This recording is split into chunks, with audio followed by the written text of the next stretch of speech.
है। बोलते-बोलते भी कोई देखे आप भी आते हैं यहाँ पर तो मैं हर बार बोलती हूँ कि एक तो कबीर सिंह की काम वाली के जैसे मैं यहाँ पर हाँफती होती हूँ बगैर काम के और फिर मैं आप आते हैं तो मैं ऐसे बोलती हूँ कि पा आप बोलोगे कि मैं बाहर से आया, हम लोग काम करके बाहर से आते हैं, फिर भी हम लोग ऐसे जोश और जुनून में होते हैं और तेरे को इसको यहाँ पे घर पे बैठे-बैठे हाँफना है। और दूसरा ये ऐसे-ऐसे एंथुसियाज़्म में देखिए यहाँ पर भी मेरा आवाज़ मेरी मेरी जो ये तो ये मेरा मुझे पता चला तो मैंने बोला था कि ये इस तरह से ही है कि वो मेरे को हर बार यही पिक्चराइजेशन माइंड में दिखता है जब भी आप आते हैं ना घर पे भी रेगुलर मैंने आपको बोला ही है मतलब ये किसी को भी अब दूसरे लोगों के लिए तो ठीक है अपनी ये लाइफ है वो फिल्म की लाइफ जैसे ही है तो तब भी मैं बोलती हूँ ना भाग के बाद में आप आते हैं और मैं मेरा ये शुरू हुआ तो मेरे को ऐसा ही दिखे कि ये वो पूजा है ना वो विद्युत चावल के सामने बोल बोल बोल बोल कर विद्युत चावल कोई रिस्पॉन्स नहीं देता है वो फ्लैट चेहरा लेके यहाँ वहाँ घूमता रहता है यहाँ वहाँ निकल जाता है ऐसा उसको ये इसके ऊपर कोई और ज़्यादा से ज़्यादा करके वो पूजा के सामने ऐसे देखता है बहुत ज़्यादा करके वो उससे ज़्यादा विद्युत चावल कोई रिस्पॉन्स ही नहीं देता तो सेम टू सेम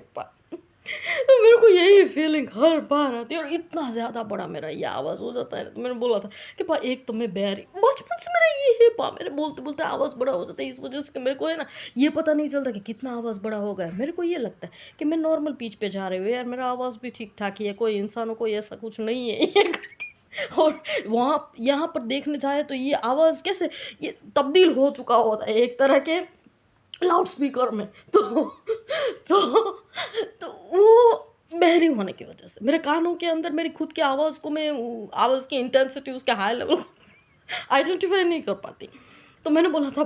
कि मैं जो हूँ वो बहरी बराबर और ये बहरी में पापा रावण सावन बहरी की जगह पे रावण पापा जो है वो रावण मैं पापा के पास में बहरी पापा रावण और बहरी मैं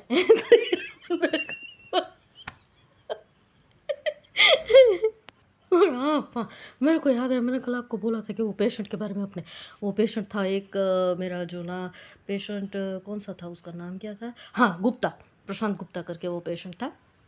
पब्लिकली यहाँ पे ठीक है चलो नाम ले ही लेते हैं उसका। तो वो उसने मैंने आपको बोला वो याद किस वजह से आया मेरे को वो इंसान कि वो कल गर्लफ्रेंड बॉयफ्रेंड का टॉपिक जो छिड़ा ना कि उसमें ये बोला गया मैंने बोला कि फ्रेंड जो है वो एक जनरलाइज टर्म है अगर तुम फ्रेंड बोलोगे तो पता कैसे चलेगा कि तुम्हारा जो फ्रेंड है वो लड़का है या लड़की तो इस वजह से अगर लड़का तुम्हारा फ्रेंड है तो उसको आगे बॉय टर्म लगाओ और पीछे फ्रेंड लगाओ लड़की अगर तुम्हारी फ्रेंड है तो गर्ल लगाओ और पीछे फ्रेंड लगाओ तो गर्लफ्रेंड या बॉयफ्रेंड का मीनिंग ये नहीं है कि कोई अफेयर है गर्लफ्रेंड या बॉयफ्रेंड मीन्स जनरलाइज फ्रेंड वो एक जातिवाचक शब्द है जात डिफरेंस दिखाने के लिए सेक्स के डिफरेंस को डेपिक्ट करने के लिए गर्ल या बॉय आगे प्रीफिक्स के तौर पे लगाया जाता है फ्रेंड वर्ड के प्रीफिक्स के तौर पे तो वो मैंने बोला था ना कि मैंने रात को कल आपको गुड नाइट करते टाइम ये बोला कि ये इसके ऊपर से मेरे को एक इंसिडेंस याद आया वो मेरा जो पेशेंट था उसको मैं काउंसलिंग कर रही थी उसके भी कुछ ये ऐसा कॉन्फ्लिक्ट थे कि उसकी कोई वाइफ थी और दूसरा एक तो मैंने ऐसा जनरलाइज्ड टर्म में उसके सामने बोला गुजराती था वो इंसान तो मैंने उसके सामने ऐसे जनरलाइज्ड टर्म में बोला कि आपका किसी के साथ ઇમોશનલ મતલબ તમે જેની સાથે લાગણીઓનો સંબંધથી જોડાયેલા હો એ વ્યક્તિની સાથે તમારું કેવું इस तौर से पा मैं उसके साथ गुजराती में बात कर रही थी कि आप जिसके साथ इमोशनल फील्ड पे कनेक्टेड है तो वो इंसान तो ऐसा ऐसा बोलते बोलते मैं रुकी तो वो इंसान क्या बोलता है उसको ऐसा लगा कि ये जो डॉक्टर है उसके अंदर झिझक है बोलने में तो वो क्या बोलता है कि इमोशनल तौर पे नहीं पर ये गर्लफ्रेंड उसको गर्लफ्रेंड बोला जाता है गर्लफ्रेंड बोला जाता है तब मैंने बोला कि तब उस टाइम पे मेरे को उस पेशेंट के कॉन्फ्लिक्ट का पता चला था कि ये पेशेंट जो है वो फ्रेंड को जनरलाइज्ड टर्म में आइडेंटिफाई करने के लिए उसके अंदर नहीं है वो और वो खुद वो पेशेंट ने खुद ने वो इतना मतलब अपने बोले ना कि विनम्र पेशेंट था एक तरह का नोबल इंसान अपने बोलने जाए तो कि उसका ये बोलना था वो खुद अपने आप से कन्फेस करता था कि मेरे अंदर एंजाइटी है मेरे अंदर रेस्टलेसनेस है मैं जो हूँ वो अपनी वाइफ और अपनी जो दूसरी एक लड़की मेरी फ्रेंड थी उसके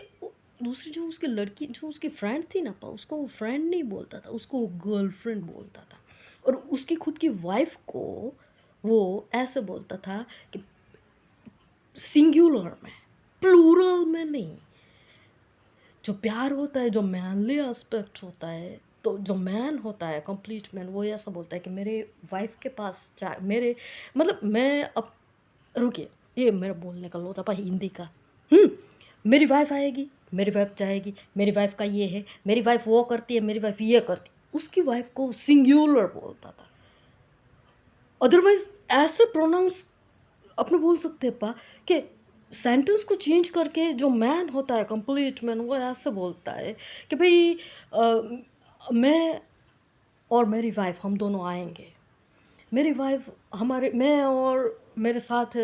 मतलब मेरी कंपेनियन, मेरी पार्टनर होगी, मेरे मिसेस होंगे। उनको उसकी खुद के बोलने के अलग-अलग तरीके हैं, मुझे पता है तो वो इस इंसान जो था ये पेशेंट वो खुद ऐसा कॉन्फियस इस वज़ह से उसने बोला था कि आप मेरी ट्रीटमेंट कीजिए मैडम, मेरे अंदर इतनी ज़्यादा रेस्टलेसनेस, इतनी ज़्यादा एंग्ज़ायटी है। तब मैंने उन उसको बोला था कि आप है ना जो इंसान, आपके अंदर इमेजिनेशंस है, पर आपका जो इमेजिनेशन का इंटरप्रिटेशन है ना, वो कंप्लीट गलत तौर से चल रहा है। आपके अंदर इंडाइजेशन की तकलीफ़ है, जो कुछ भी आप खाते हैं, वो पचा नहीं पाते पूरी तरह से। या तो आप रीडिंग करते हैं या तो कुछ भी आप करते हैं, तो उसको जो डाइजेस्ट उसका पूरा मीनिंग जो डाइजेस्ट आपके माइंड में होना चाहिए, वो नहीं होता है और इस वजह से आपको हाइपोकोंड्रियाक की कैटेगरी में हाइपोकोंड्रियाक का ये उसने बोला था कि मेरे को आपका डायग्नोसिस क्या है मैडम? मेरा मेरा मेरे को चाहिए डायग्नोसिस मेरा मैं तो मैंने बोला था कि उसने बोला कि मुझे पढ़ना है कि मेरे अंदर क्या बीमारी है। तो मैंने बोला कि आपको पढ़ना हो, आप विकिपीडिया आप घर पे जाके खोलिएगा, उसमें हाइपोकोंड्रियाक का सिलेबस होगा। हाइपोकोंड्रियाक सिम्पटम्स, हाइपोकोंड्रियाकल मेंटालिटी उसको पढ़िएगा।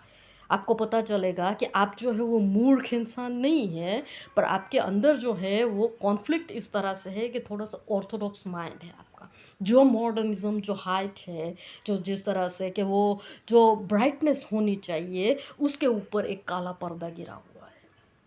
थोड़ा-सा और इसकी वजह ये है कि आपको थोड़ी-सी वॉकिंग की ज़रूरत है, थोड़ी-सी आपकी लाइफ़स्टाइल आप चेंज कीजिए, आपका डाइजेशन, आपको एसिडिटी, हार्टबर्न ऐसा कुछ रहता हो तो उसका कोई सलाद वग़ैरह ज़्यादा लीजिए खाने में, फाइबर्स वग़ैरह, नेचुरल फूड लीजिए। तो जो फिज़िकली आपका प्यूरिफ़िकेशन होगा तो उसके साथ अपने आप वाइब्स मेंटली ऐसे आएँगे कि मेंटली आपका प्यूरिफ़िकेशन अपने आप होगा। तो प तो ये सारे कॉन्सेप्ट था जो आपके सिखाए हुए मतलब आपने कभी बोला तो नहीं था पर आपको देख के मैंने ये 2-3 दिन पहले आपने इस तरह से मेरे को वेव किया था। सुबह में मैं उठी तो आपने ऐसे में ब्रश करके फ्रेश हुई तो आपने वेव किया। मैं खुश हो गई थी। इस वज़ह से मैंने वो वेव वाले अपने मेरे खुद के वेव वाले वो तो ऑटोमेटिकली फ़ोटोज़ आए। पर वो आपको वेव करने के लिए मैंने फ़ोटो अपने फ्लोर पे भेजे और आपको व्हाट्सएप पे भी भेजे। तो उसके ऊपर से मेरी याददाश्त ये हुई पिछली पुरानी सारी कि ये जो वेव कर पाना है that is mainly aspect that is the difference एक ही वर्ड में आपने एक ही लाइन में बोला था कि that is the difference between a man and a boy.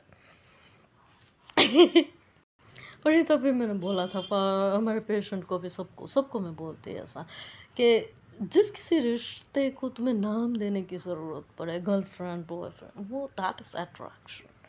प्यार जो है वो बगैर नाम की चीज़ है। ऐसे प्यार से तुम किसी के सामने हाथ वेव कर पाओ तो फिर यहाँ पर मैं ऐसा भी अगर मान लो बोलूँ कि मेरे पापा पापा अगर बोलते हैं कि मैं अपनी ये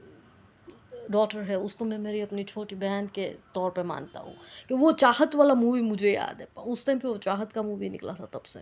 कि वो राम्या और उसका भाई नसीरुद्दीन तो राम्या का जो एरोगेंस था वो थोड़ा मेरे से सिमिल करता था और राम्या का बोलना था कि मेरे को ये लड़का चाहिए मतलब चाहिए शाहरुख खान और नसीरुद्दीन शाह ने शाहरुख खान को खरीदा था तो वो तब से मेरे माइंड में है तो ये मैं अपने पेशेंट को बोलती कि ऐसा ज़रूरी नहीं है कि बोला जाए कि ये मेरी फ्रेंड है तो ही नहीं प्यार ये चीज़ है कि एक टाइम पे पापा ये भी बोले कि ये मेरी छोटी बहन है मेरी जो बेटी है उसको मैं अपनी छोटी बहन के तौर पे देखता हूँ तो भी अंदर तो फीलिंग मेरे और पापा के बीच में इतना ट्रस्ट होता है कि जो बेसिक हमारी जो होती है कि इंटरनल फीलिंग वो होती है ये, और ये है बगैर वर्ड्स की चीज़। ये बेवकूफ़पना, ये है मीनिंग। और इसे बोलते volcano of knowledge mister Kabir Mehta, my पापा। ही पापा। फिर रख रही हूँ ये 20 मिनट का।